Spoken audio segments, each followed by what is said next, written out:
Welcome to another live stream. Is this going to be the final one? Who knows? We will see. I was hoping to go until we end Greenwich Mean Time, but we'll have to see how we get on. So, British Summertime is what I meant, not Greenwich Mean Time. So we will have to see how we get on. I can see there's nobody here yet, so that's good. I am slightly early, which is very unusual for me. I'm not going to make that joke. So that's very unusual for me. So welcome. Let me get the old live Streamio going. I'm just checking on my laptop to make sure that you can see me. You can. Here we go. Now, you will see at the back of the thumbnail picture today are some sneaky boys, and they are some epic scale Romians. Now, these ones are printed. These are, hello Clive, these are from Cromarty Forge Miniatures, these little cheeky monkeys. And the reason why I am doing them on stream today is because, well, I'm not really doing them on stream. I'm going to maybe do a little bit on them. But the reason is they were actually given to me as a, not a freebie. Well, they were a freebie, but they were given to me because he gives them with the 15mm set. And he said that they were out there, but I bought the Imperial Romans. So he said, well, I'll tell you what, I have the Republicans anyway, because I haven't done the Imperial Romans yet. So, big shout out to Cromarty Forge for giving me those.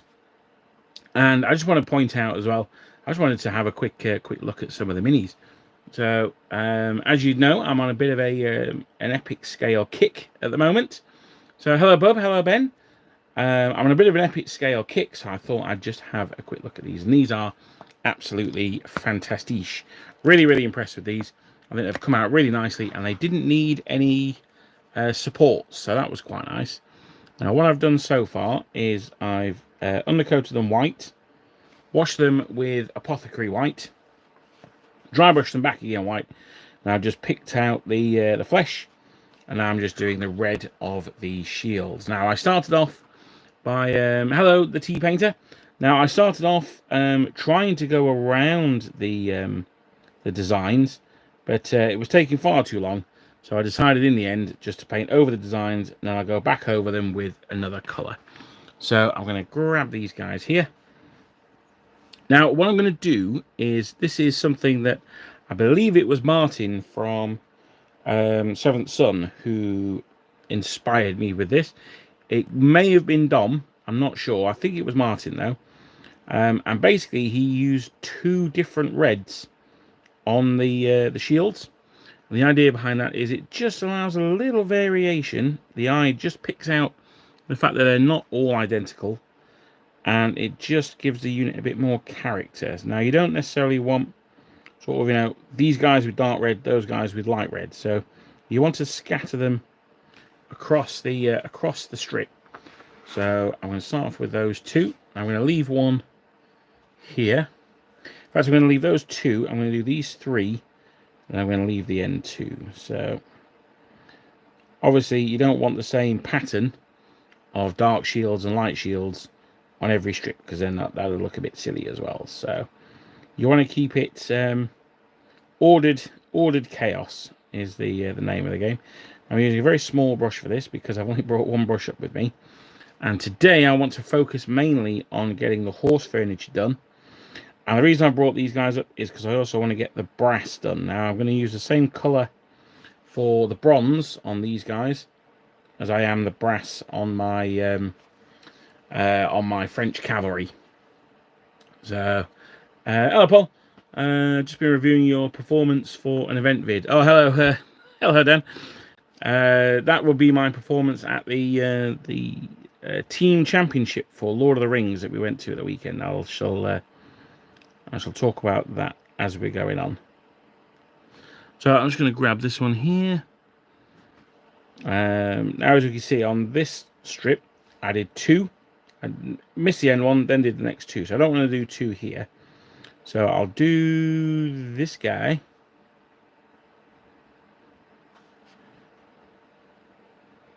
As well. And then we will crack on with, I'll do this guy. Now, this is going to be almost a mirror image of this one, so I need to be careful to avoid doing that. So I'll get this guy's shield done. When it's wet, I'm hoping that it brings out the, you can see the, no, you can't really see the details on camera.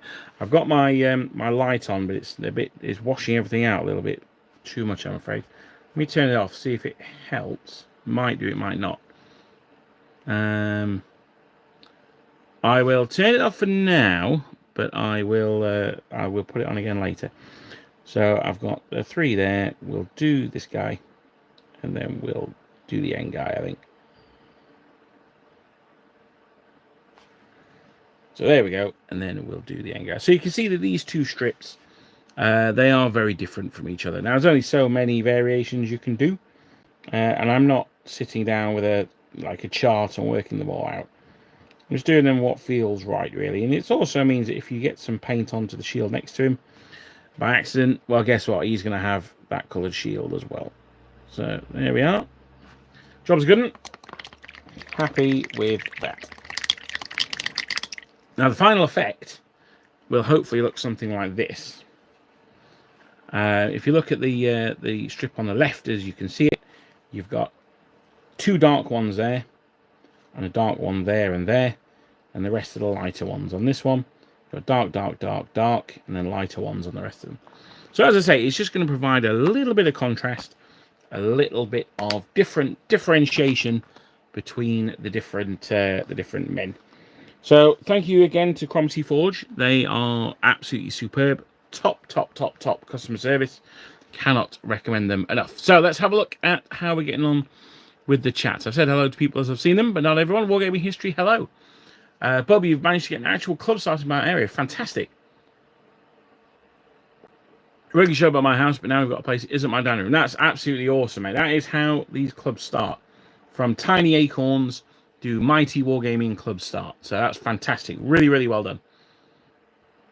A bit wet in Western France, assembling Warlord Germanics and the terrible Warlord Celt Cavalry. Are they the original releases? Yeah, no, they're a bit unusual, those ones. Scarlet Pimpernel is still working on Carthaginian sprues. Yeah, no, I've put the Carthaginians out of my mind at the moment because they are a little bit more colourful. Speaking of colourful, let us chop into these mofos as we speak. Now, what I'm going to do today is we're going to do some facings, and we are going to do some horse furniture. Now, the horse furniture I've been trying to put off, but hopefully we can crack on with some of it today. I've been putting it off, but hopefully it won't be too bad. So I've got a base here I'm going to use as a palette.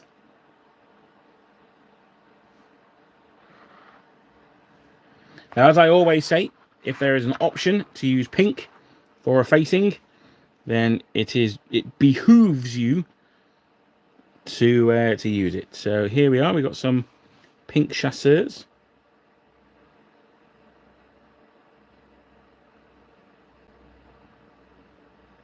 Now, you could actually not paint this here.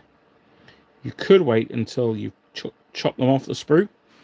Put them on the base and then paint them because they're all facing. They'll all be facing you. You can get to the chests fairly easily. But I am a moron, so I'm going to do it now. So that's his plastron done. The plastron is the bib on the front. We've got a little bit of collar coming around the side. There we go. And this guy's collar while we're here. You'll notice I've not done the heads yet. The idea is to do the collars, and then we can go back in and do the faces afterwards. Do any tidy up that we need to do. I'm just going to take this off camera for a second. Sorry about this, guys.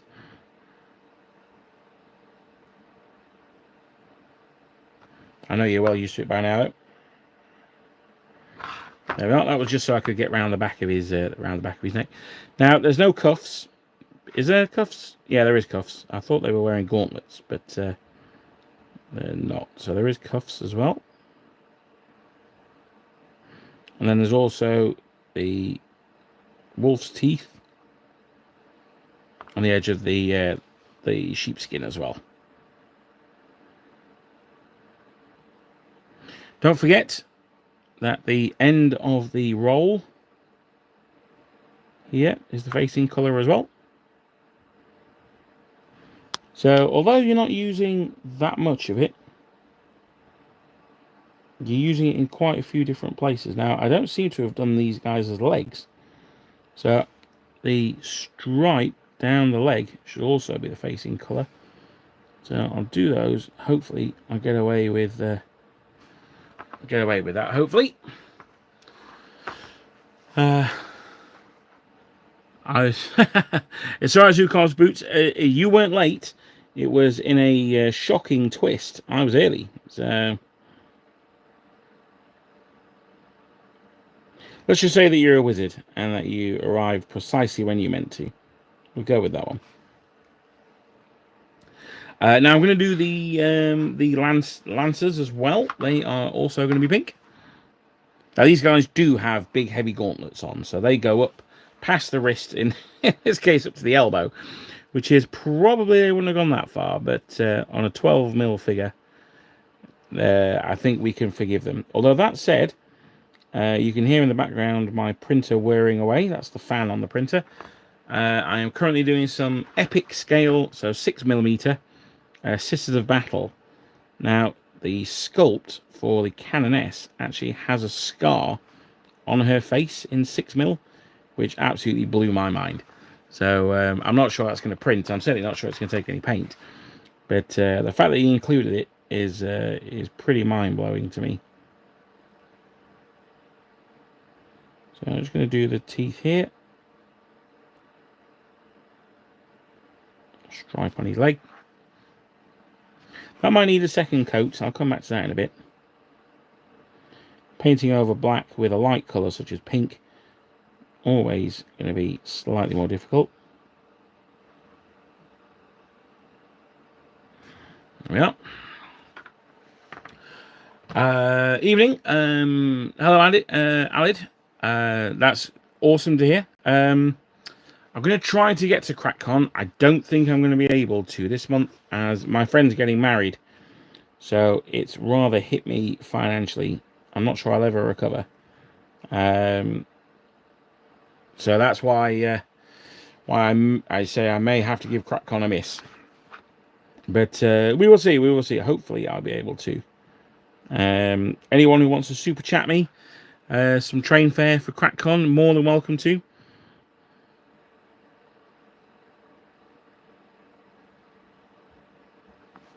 Yeah, no, I'm going to try and get to it, but it's looking unlikely at the moment, I think. You've been in a lull with Napoleonic stuff. You shifted focus from battalion to regiment scale, and then 30 years also. That's pretty cool. Does it help you've been deathly sick? Oh dear. Well, I hope you're feeling better now.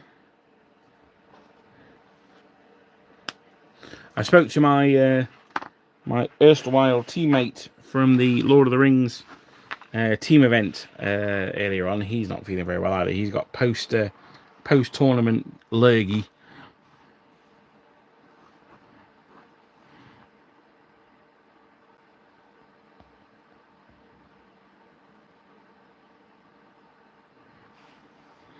So it was the first time I've ever been to a team event. I've always wanted to go to one, but it was the first time I've really had the opportunity to. So it was a Lord of the Rings or a Middle-earth strategy battle game, to give it its proper name. And there was a team of 4 of us. So there was myself, there was General Dan, also known as Forlorn Hobbies. Go and check out his channel.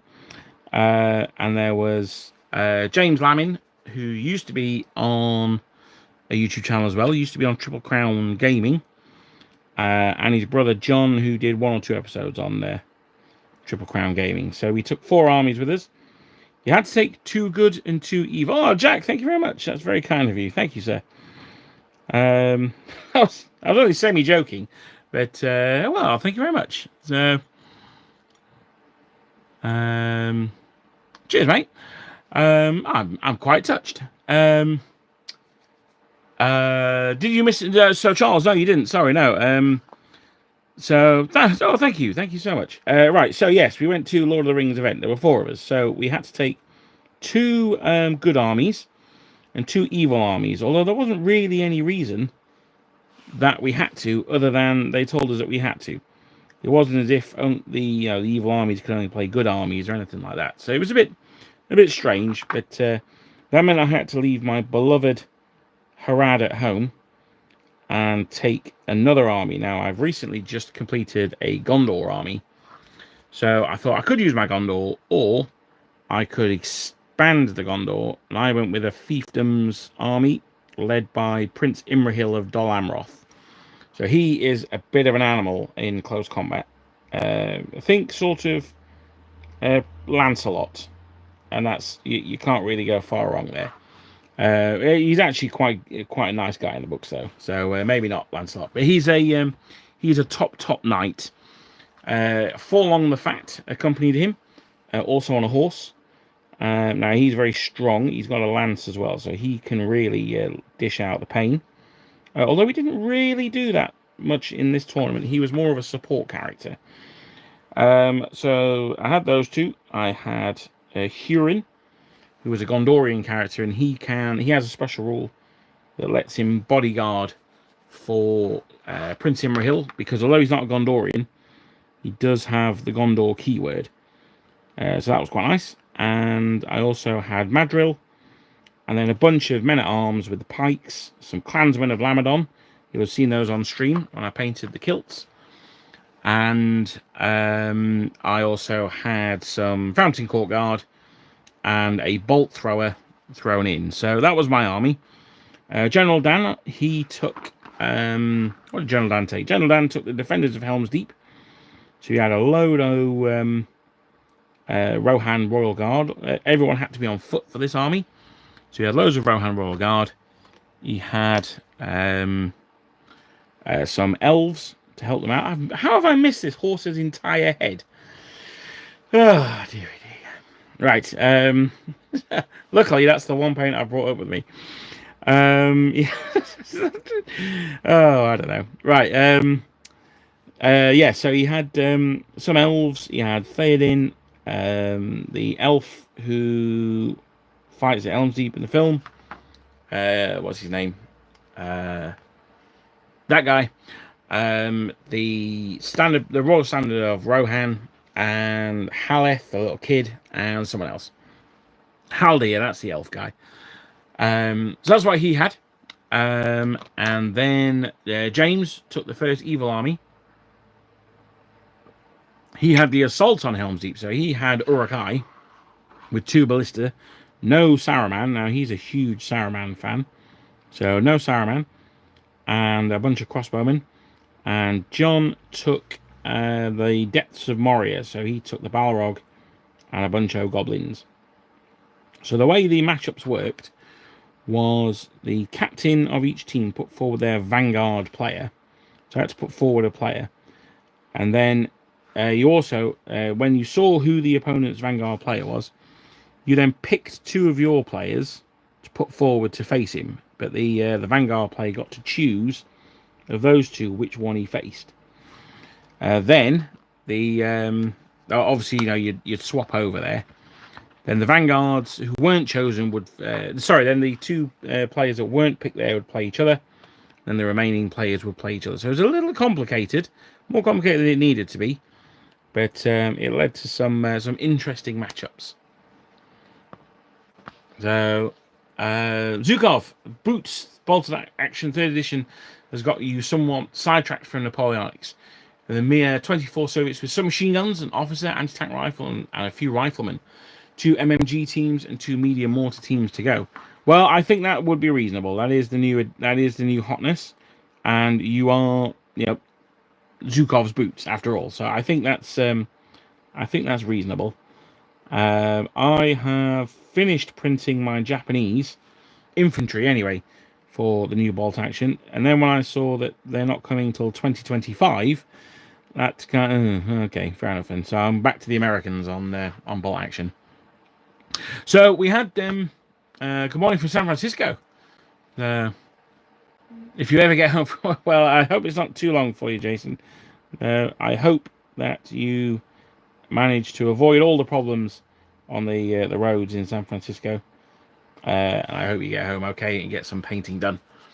So we've got so we had game 1, and what was I playing on game 1? Oh yes, the new Ken Doom, guys. Bubby, you've got to pirate the new PDF. Yeah, I know. Yeah, my work computer currently contains all of the PDFs. So yeah, so the first one I was playing Ken Doom, who are the new list from Angmar.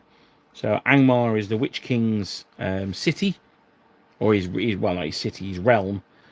And these are humans who live in that realm. Now, I have to say that the models are fairly new, and I thought the models looked absolutely terrible.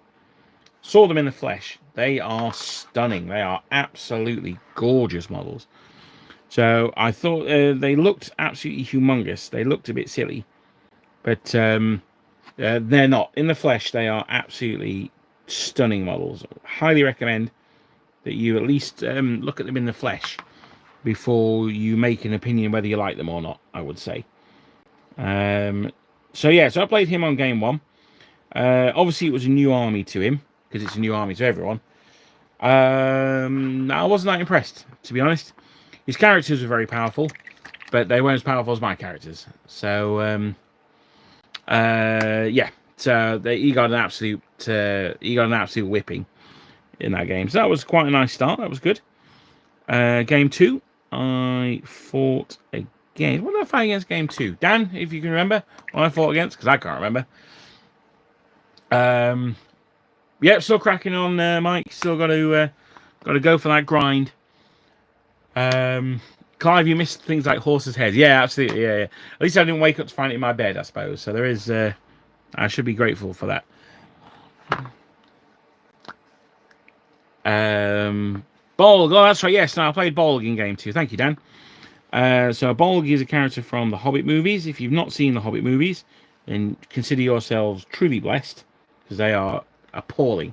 Now, I should say, when it comes to Lord of the Rings MESBG, I'll go back a little bit. When it comes to Napoleonics, I am not a snob. When it comes to Lord of the Rings, I absolutely am. If you're playing something from the Hobbit, then I will look down on you. Yes. Now, sorry, but there it is. So I played Bolg in round 2. He was on foot, weirdly. He is, again, anyone who's not played him, he is very, very, very, very, very, very, very, very, very scary. Luckily, I managed to avoid him for the whole game because he's on foot. So I got another big victoire there. So that was quite nice. Then in round 3, I played the host of the Dragon Emperor. Now, I didn't mind that because it is super judgmental, Charles, but I stand by it, man. The Hobbit is just awful. And anyone who's inspired by it should be ashamed of themselves. But I'm semi-joking about that. So in the 3rd round, I played the Easterlings and the host of the Dragon Emperor. Now, I was quite keen to play this army because I have in my sitting in the cellar an army of the host of the Dragon Emperor. So I was looking forward to getting some tips on that one. The scenario was heirlooms. So you've got to dig around in the dirt to try and find the heirloom. Now, once you've got it, you've got to hold on to it. So we sort of started off, going around. And then he tried to pick up he dug around to see if the objective marker was the heirloom. It was. So he then hid it behind his Easterling shield. Picked it up, hid it behind his Easterling shield wall. And that was it. And then retreated into the corner. And that was it for the rest of the game, basically. My army was fight 5. His army is majority fight 6 when in range of the Dragon Emperor, which he was. So there wasn't a huge amount I could do on that one, and that was the end of the game. Now, I should say, I don't criticize my opponent for doing what he did, because that's what you're supposed to do. It's a team event, so he had to win for the for his team, and that's exactly what he did. So I can't complain. He was a lovely guy, and that team, spoiler, went on to win the whole event. So I can't complain too much. Then we went to a lovely Hong Kong cafe. in the evening, so that was very nice. That's close to Warhammer World. If you're ever at Warhammer World, check out Cafe 1998. It's a Chinese cafe, very nice. Yes, Mike, I do have but Goblin Town. You know what? I will make an exception for Goblin Town because Goblin Town is pretty cool. Yes, I do have a date for the Epic event. It is the first and no, it's not. No, it's not. That's a lie. I want to say it's the 29th and 30th of September. Let me have a look. It is the 27th and 28th of September next year. So it's the last weekend of September next year. So we've got the 1st and 2nd of March for the 28mm one, and then the 28th, 29th of September for the epic scale one. So one's at the start, the first one's at the start of the month, the second one's at the end of the month. Crucially though, they are both very close to payday, so that's why I always schedule them for around about the turn of the month. No one wants to have a weekend away halfway through their pay scale, I don't think. The Hobbit lets us play a dragon as our army, a dragon. Well, that's true. We can also have a dragon in the Moria list as well. I mean, you can have multiple dragons.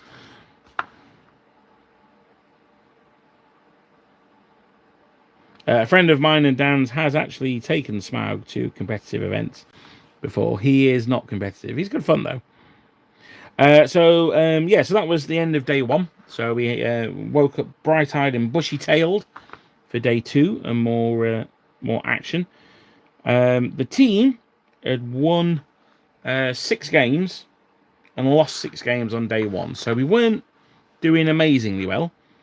But we were poised that if we had a really good day two, if we won all 8 games on day two, then we could reasonably expect a podium, I think.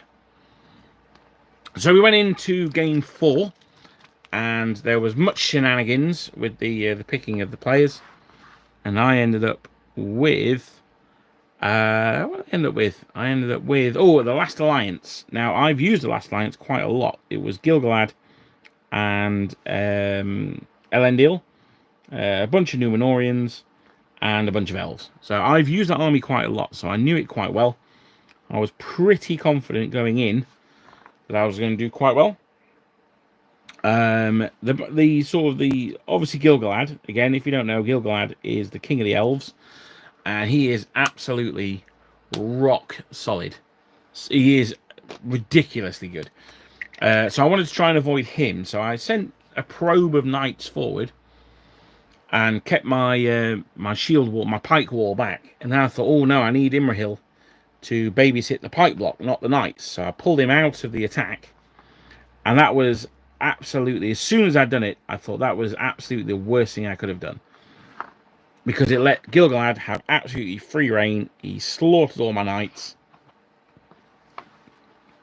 and there wasn't a huge amount I could do about it, to be honest. There was one attempt I tried to pull the game back, where I had Elendil trapped. I had a strike. Elendil didn't. With Imrahil, I went in and I didn't kill him. And because he survived, he managed to get out. And then that was the end of the game. So I lost game 4 as well. Now John, at this point, with his assault on, with his Depths of Moria list, he lost his 4th game in a row. So he'd lost every game so far. General Dan was holding up pretty well. He won that round. He'd only lost 1. We all lost on round 3. The last game of day 1, we all lost. So General Dan was keeping his end up, and our other friend James, he was doing pretty well as well. So going in, we again, it was looking a little bit shaky, but okay, if we have a really good final round, then we can maybe get in the top 5. Maybe not podium, but top 5. Game 5 was for Dan. He had Goblin Town. It was nice and easy for him. I had Thorin and Dane Pig in the City with a bunch of what do you call them? Iron Hills dwarves. Oh my lord alive! It was one of the hardest games I think I've ever played, and it was honestly it was. It was yeah. I can't. Yes, it was very taxing mentally. Yeah, it was hardcore. The Iron Hills dwarves are very, very good. They've got better armor than me. I mean, much better armor than me. They've got better strength than me. They've got the same fight as me. They have better characters than me. They are absolutely horrendous. And they're from the Hobbit book, obviously. He had a twirly whirly, which is also ridiculous. Yeah, so the whole thing was just ugh. But I got a very, very hard fought and well-deserved draw in that game. We drew 7-all in the end. So I came out of the event with 2 wins, 2 losses, and a draw, which I was a little bit disappointed by. I went in wanting to get 4 wins, but you know, you can't have everything. General Dan did come out with 4 wins. He did the best of us all. Our other friend James came out with 3 wins, 2 losses. And John came out with 1 win. He won his final game. He was fighting the Last Alliance in his last game. And he got 4 losses. So overall, we managed to win, let me see, 4, 7, 9, 10 of the 20 games. So we won exactly half. And we also had at least 1 draw in there as well. I think it was 1 draw. And we actually finished 10th out of 20 teams. So I was a little disappointed where we finished. I wanted to podium. On day 2, I wanted to finish maybe top 5. But as it was, we finished top 10. We were basically the Middlesbrough of the event. So,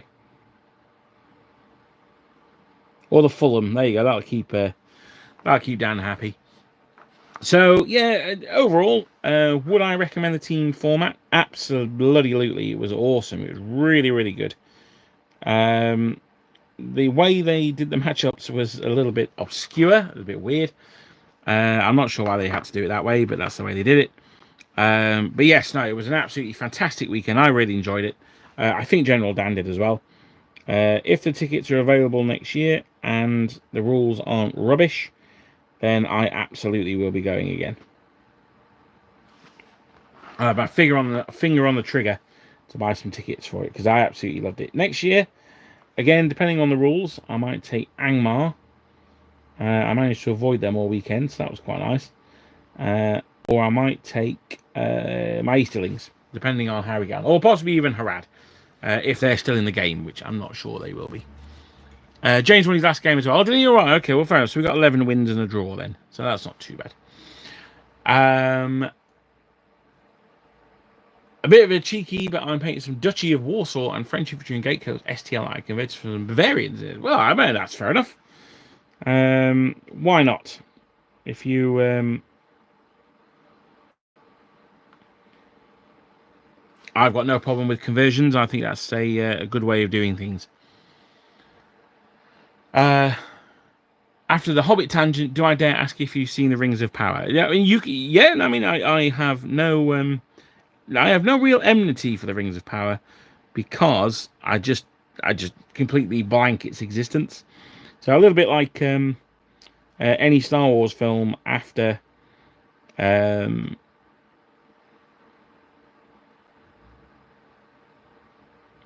Any Star Wars film after Empire Strikes Back, as far as I'm concerned, it doesn't exist.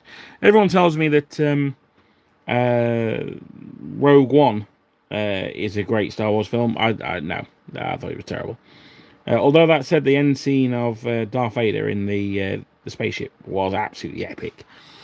So I would concede Rogue One due to that final scene, and I also think The Mandalorian Season 1 is the most Star Wars thing since the original Star Wars.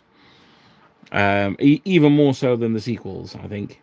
But other than that, they just don't exist to me. It's like the Witcher TV series. I'm really looking forward to them making a Witcher TV series because I know there isn't one out there. That's all I'm going to say. I know that there was talk of them making one, and they definitely haven't. They definitely made our TV series, but it definitely wasn't The Witcher. So.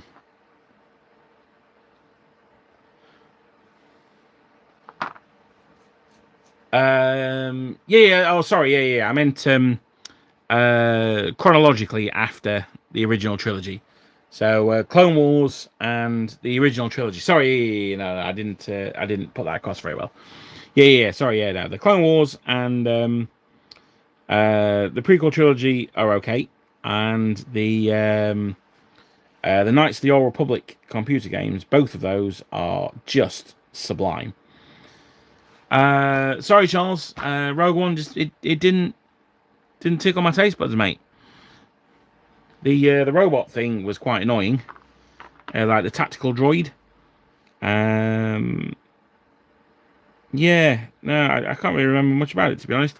They were on that like rocky outcrop with the Star Destroyer over it. That was pretty cool as well, actually. But then when they had the big sort of gunfight scene in there, I thought that was a bit lame.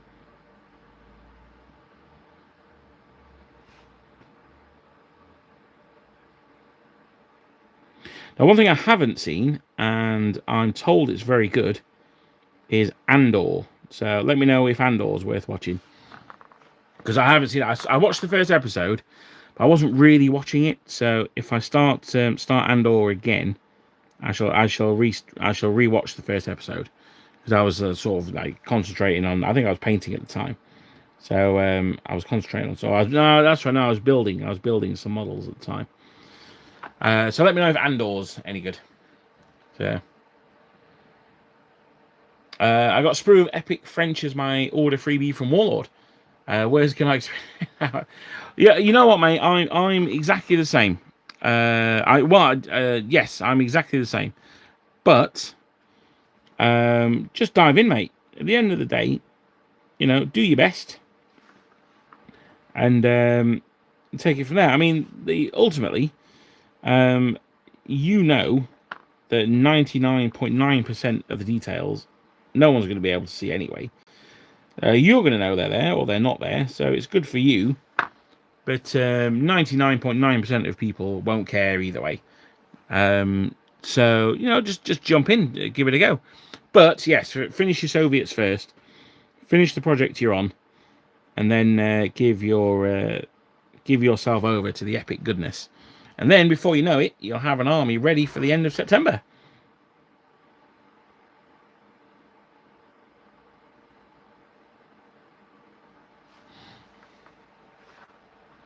You clearly can't be... No. No, that's fair enough. Okay. Yeah, you got me. I want to point out, though, I never watched... the Acolyte. I really wanted to like the Acolyte, and then I watched Nerdrotic's review of it, and I just, oh god, good lord alive.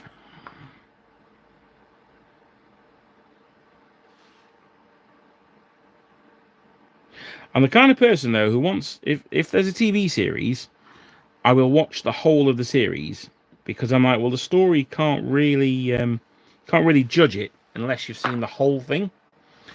Now, that said, there was one film that I did give up halfway through, and some of you may have seen it, which was... well, they not only ignored the extended universe, Clive, they decanonized it. So, yes. There was a film on Amazon a while ago I think it was called Dead Soldiers, and it was set in Napoleonic times. Honestly, it was quite possibly the worst film I've ever seen. Now, people say like, "Oh yeah, I think Avengers is the worst film I've ever seen," or whatever. And it's like, look, Avengers has got a budget of like $200 million. It is not the worst film you've ever seen. I think Dead Soldiers probably had a budget of about $2. And it was so bad. So bad. In fact, it's so bad that sometimes I'm like, Was it real? Did I make it up?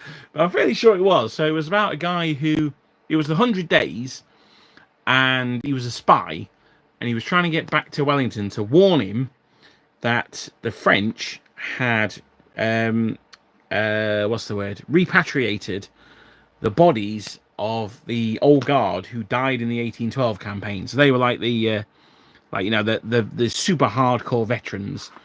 And then they'd managed to like necromancy eyes them, so they were coming back to life as like bloodthirsty zombies. Honestly, John, honestly, mate, I kid you not, it is way worse. It is way worse than Napoleon. It's yes. Was it a good bad film or a bad boring film? It was pretty boring, to be honest, Dead End Satellite. But I got to the point where the zombie old guard guy was attacking our and I use the term loosely, hero.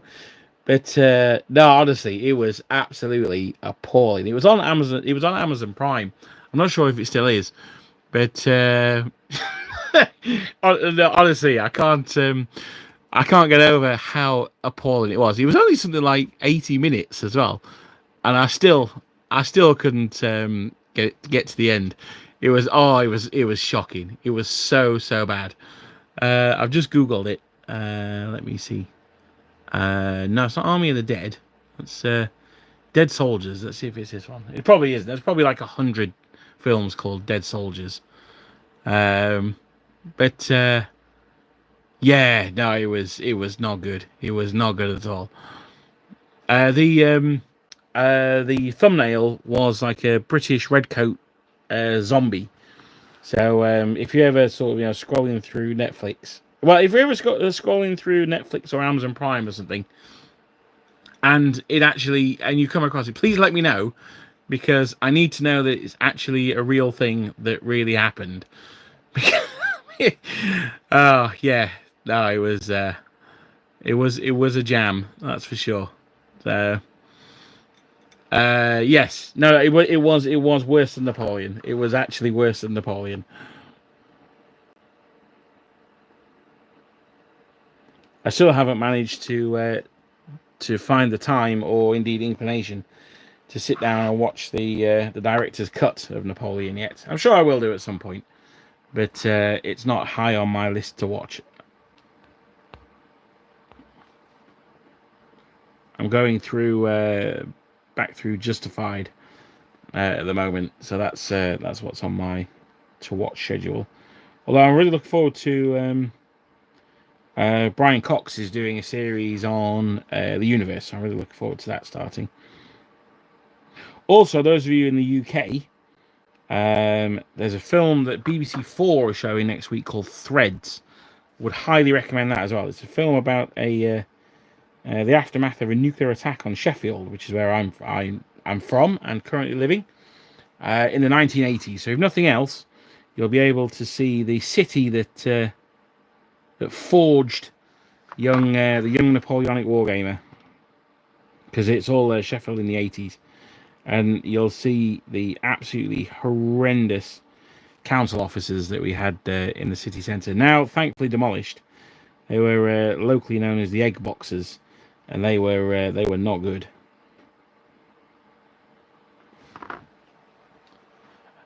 Threads was on YouTube. I from what I hear, it's been taken off, but I'm not sure. I haven't searched for it myself, so I can't comment on the veracity of that.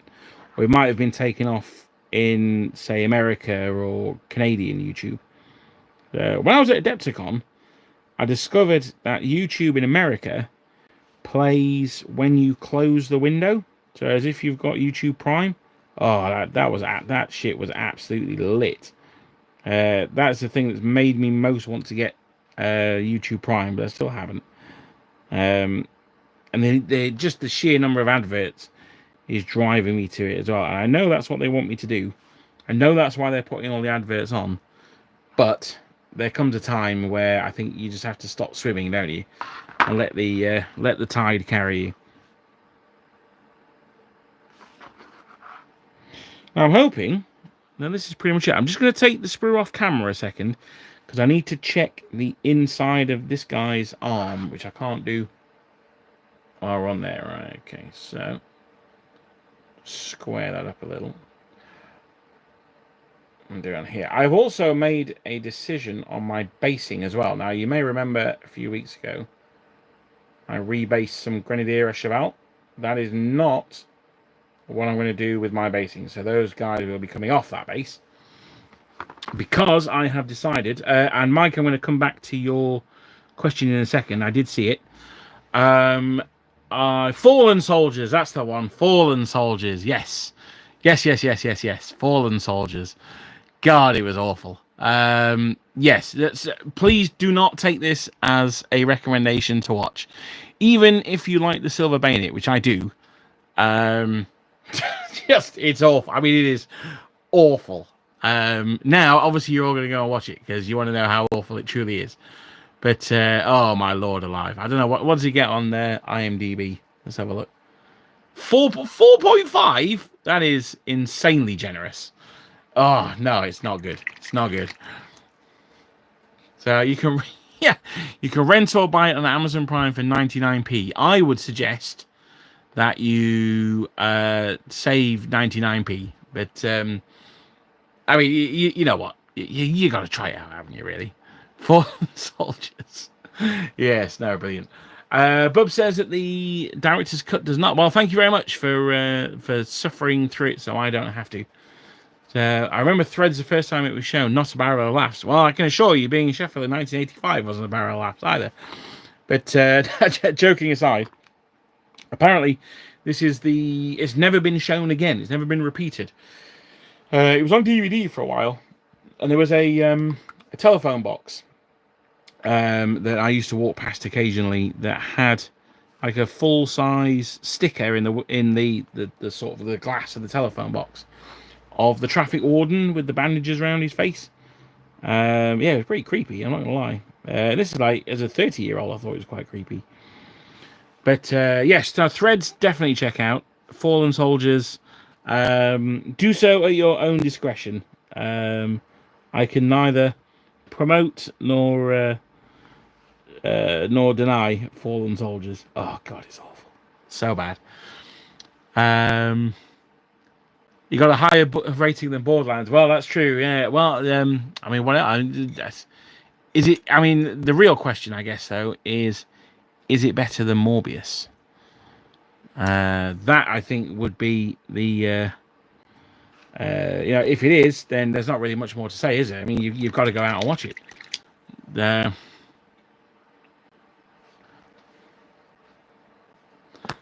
5.1, so it's not quite hit the giddy heights of Morbius yet. So I've just done the brass on this guy's helmet, but the reason I've popped it away is because I thought, you know what, actually, it's going to make more sense to do the face first and the metal on the sabers and the Shakos. Now I'm just looking here. It looks like the Shakos are covered, so that's not necessarily the end of the world. I've also got a huge white blob on that horse's face as well. I don't quite know how I've done that. So I'm going to go back. We're going to go back to the horse furniture. Not quite as exciting as the brass, I'm afraid. What are we looking at? We're looking at 10 to 7. So I've got about 10 minutes. So hopefully we can get a bit of black on here. I'm actually running the paints quite liquidy here, just because I don't want to put too much pressure on the brush. I'd rather the paint found its own way, really. The details here they're clear, but they are very fine, obviously. So I don't want to miss the details. So particularly on this strap that comes from the back of the saddle to the tail. I'm very quiet up here now. The printer's not on. I've just printed off a load of. Oh no! It wasn't the Epic Sisters of Battle. It was 28mm Sisters of Battle heads. Because I was sick and tired of the Games Workshop Sisters of Battle all being really ugly. So I downloaded some some more feminine, some actual feminine looking heads, and I've printed those off. So that's what we've been doing today.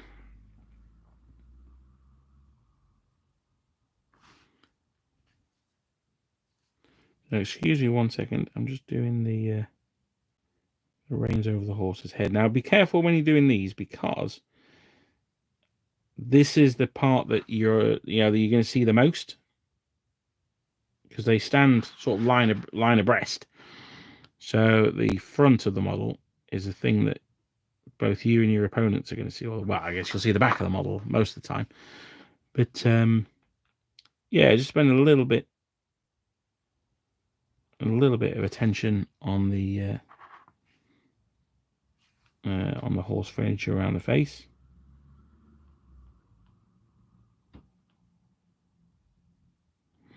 Let the sculpting do the work. Don't force the paint on. Let the brush find the detail. It's all on there. It's all modelled on. When we come to do the British, the white lace that goes across the chest and stomach, that's the absolute best advice I can give you there. And I have actually painted some British already. The best thing to do is just let the model, let the detail, let the sculpting take the paint. Don't try and paint them individually. Where are we? Right. Metal Gear Solid games. Okay. Oh, I haven't played a Metal Gear Solid game since the first one, I don't think. Hind D. I do like Metal Gear Solid though. It's just they were always on PlayStation, and I was an Xbox guy. I still am an Xbox guy, but when the new Elder Scrolls comes out, I'm telling you guys this now. When the new Elder Scrolls game comes out, do not expect to hear from me for at least a month. Yeah, it'll be like, does anyone know where Tim's got to? And I'll just be sat in my pants playing the Elder Scrolls 6. So, forewarned is forearmed on that one. I don't actually own a next-gen console yet, but I am saving myself for the Elder Scrolls 6. I did hear they were remaking Knights of the Old Republic, but I can't imagine it'll be any good. I imagine it'll all be woke garbage. But that could pull me in, depending if it's any good. But it probably won't be. Speaking of the Elder Scrolls, yeah, those Khan Dum models, they are very Elder Scrollsy.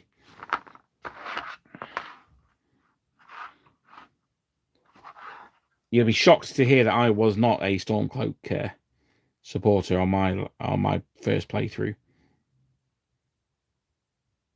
Imperial Legion all the way, baby.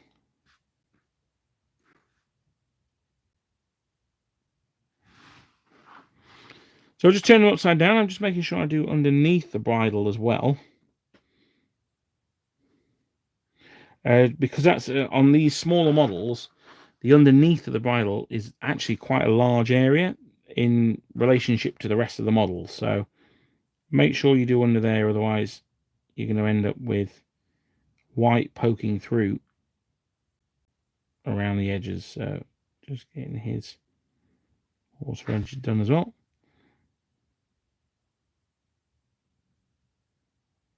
Put over there. The lances, the face of the horse is a little obscured by the pennant of the lance, so there's a little bit of forgiveness there. I've played I played Fallout 4, and that was okay actually. I didn't hate it as much as many other people did. But I wasn't as invested in Fallout 4 as I was in Skyrim. I've always been more of a fantasy guy than science fiction, if I'm honest.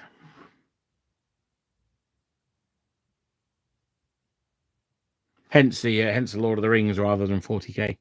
Although, yeah, as I say, I do have a burgeoning Sisters of Battle army.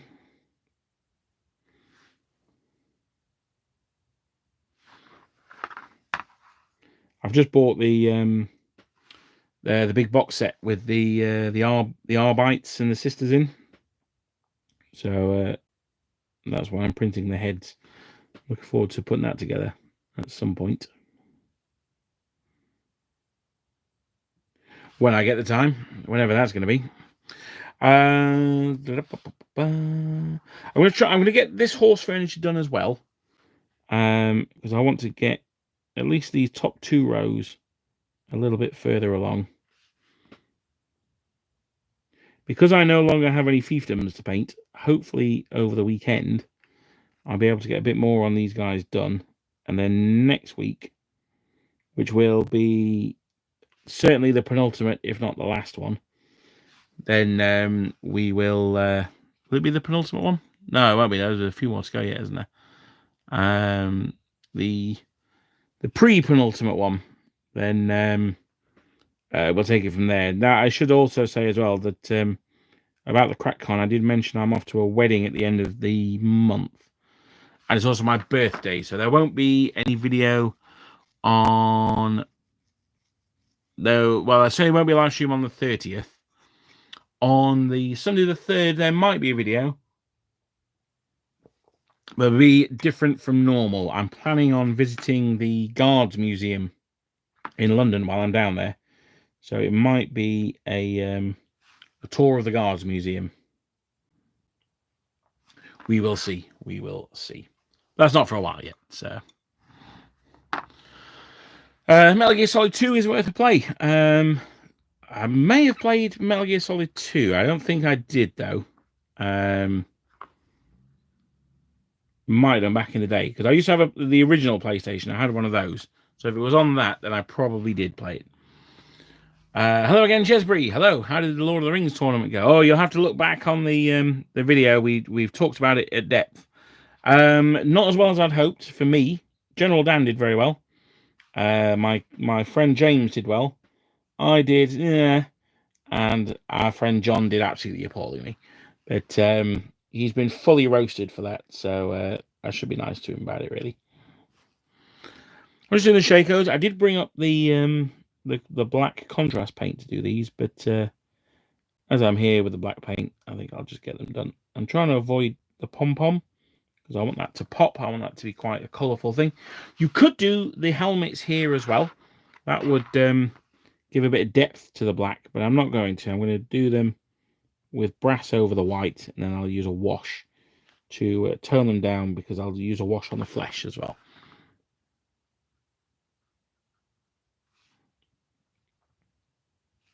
What I do want to quickly do, though, is, before we go, I want to go back to the Romans. That's why I'm rushing these a little bit as we speak.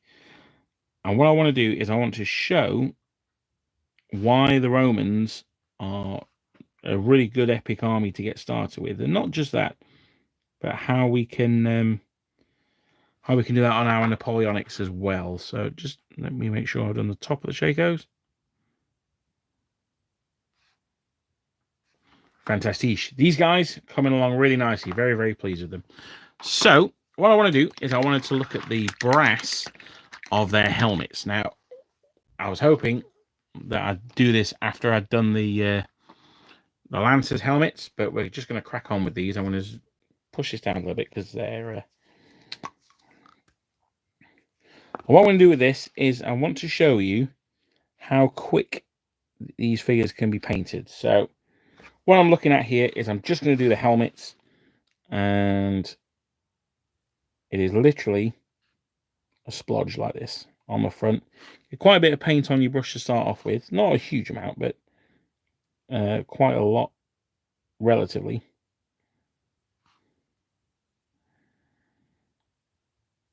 We'll go back to this guy. That's how you end up missing entire horses' heads.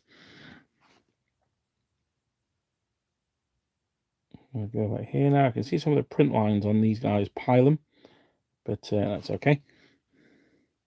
These guys are Hastati, so the Romans would fight in 3 lines, the famous triplex acis. There's actually 4 lines. Well, no, it was really 3 lines.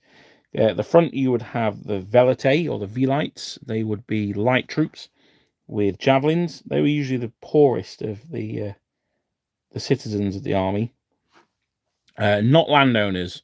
One of the keys to being a Roman soldier was that you were a landowner. So the velites would not necessarily be landowners. They would start throwing javelins at the enemy. Then you would come to the first maniples, the first units of these guys. These were the hastati. So these were the youngest men, usually 17 to 21. These are the guys who, again, would not necessarily be landowners, but they would be members of families that did own land. These guys would be equipped with the scutum, as you can see here. They were originally would be armed with spears. That's why they're called hastati. They would originally have the hasta spear, but they changed them relatively quickly after they discovered the gladius hispaniola.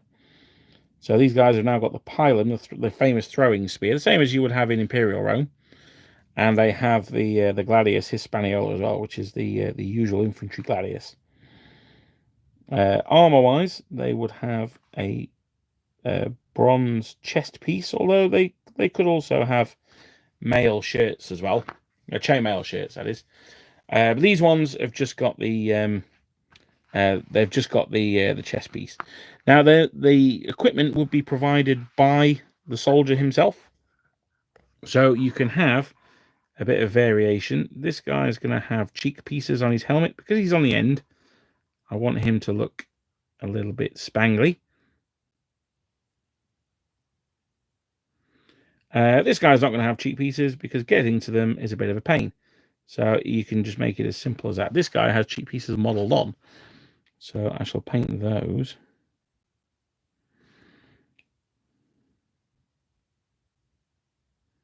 There's a little brim on the helmets as well. So make sure you get that going on. Not too worried about the sides necessarily at the moment because I'll do them when we do the back.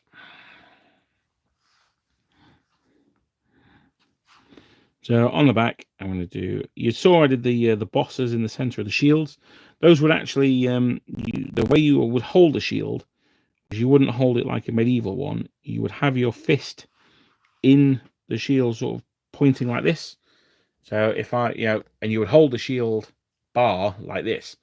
You would use it to punch the enemy, and then you'd stab them with the gladius. So that's why I've gone for the bronze on the front there.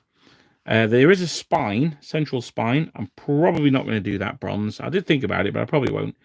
And there are the wings of Jupiter that come off there. So I might do those white or possibly yellow. I'm not quite decided yet. I'm doing this before I do all the straps. I'm going to do those later.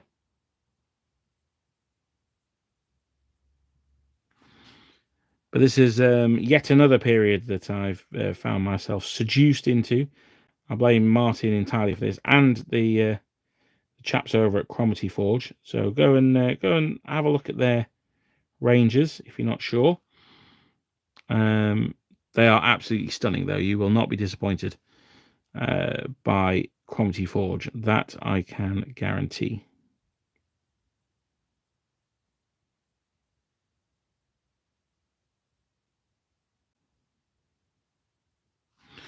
So there we are. Now I'm just going to quickly finish off the helmets, and then we're going to call it a day.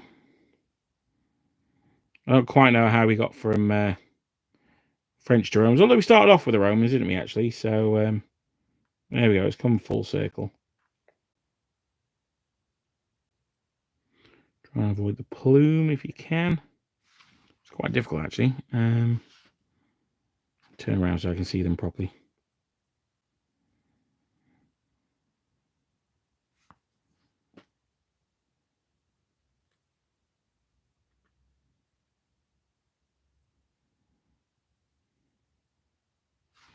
So this is just concentrating here.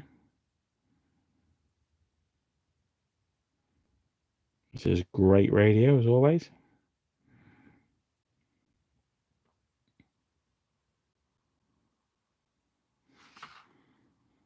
So I'm hoping this weekend is going to be a getting started video. I can't promise that because I haven't finished it yet. And I don't want to rush it, so it'll be out when it's out, that one. I'm hoping that's what it is, though. If it's not, it could be a discussion video on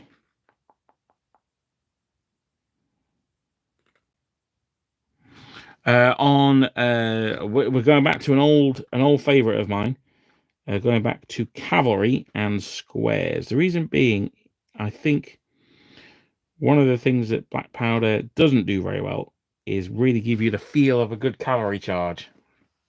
So we might be looking at that, and a couple of suggestions about how cavalry can be a little bit more impactful on the battlefield as a whole. It's difficult because they sometimes will absolutely dominate and sometimes not, and it's more to do with sort of forcing enemies into square and things like that, which is fair enough. I mean, that's the important part of Napoleonic warfare, but by the same token, it's not very exciting, is it? Ah, well, John, that's the big question, is it? You'll have to tune in to see, my friend. I've got to keep you guys on the hook somehow, haven't I? So I was not going to do this now, but while we're here, I'm just going to give this guy a rim job. Arf.